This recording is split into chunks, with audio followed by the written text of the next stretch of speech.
থেকে খালি গাড়ি নিয়ে আসছে এই জায়গায়। আমার বাসায় অসুস্থ লোক, মানে আমি যদি আবার জাম ঠেলি তাহলে আমার বাসায় যে অসুস্থ লোক আছে এটা টাইগার নিবো কেন? এরা নিবো? আরে আমার বাসায় তো রুগী, আমার বাসায় তো রুগী, আমি খালি গাড়ি নিয়ে আসছি যাবো থেকে। আমি এর থেকে যাবো থেকে আমি খালি গাড়ি অবস্থা নিয়ে আসছি। আপনি কিসের রুগী? আমার বাসায় রুগী, আমার বাসায় রুগী আছে। ভাই কি হয়েছে একটু বলতেন ভাই, ভাই কি হয়েছে? আমি অফিস থেকে গাড়ি নিয়ে আসছি, আমি লোকজন নামাই দিতে রাস্তায়, আমার বাসায় লোকজন অসুস্থ থেকে আমি গাড়ি রেখে যাবো, মানে এখান থেকে এই জায়গায় অসুস্থ, তাহলে আমার বাসার লোক কি হবে এই জায়গায়? তার মানে এরা কি শুরু করছে এই জায়গায়? বাসা কিছুটা হলে তাই নিব কারা?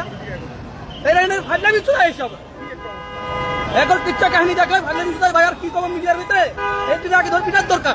তারা জুলাই যোদ্ধা পরিচয়, জুলাই সুন্দর দাবি। কি আর জুলাই যোদ্ধা? এই রাস্তা বলে কয় জুলাই যোদ্ধা? মানুষ শুনে যায় রাস্তায় হেরে জুলাই যোদ্ধা সুতা দিয়েছে এই জায়গায়, ফাইলামি চলে এই জায়গায়। আর ফাইলামের গোষ্ঠী শুধু এই দুই দিকের পোলা বানাইনি, আমার পোলা তো আমার পোলা তো করে ধরতে হইব। তারা জুলাই সুন্দর তার সাথে সমর্থন করেছিল। ইয়ার জুলাই যোদ্ধা এনে সুতাই যাইছে, জুলাই যোদ্ধা সুতাই যাইছে। আমার বাসায় লোক আর সুতাই এনে জুলাই সুতা দিয়েছে। এই গাড়ি ছেড়ে দেন, ফাইলামি করে। ভাই সরেন, ভাই সরেন, আবার ফাইলামি বহুত দেখছি ভাই আমি।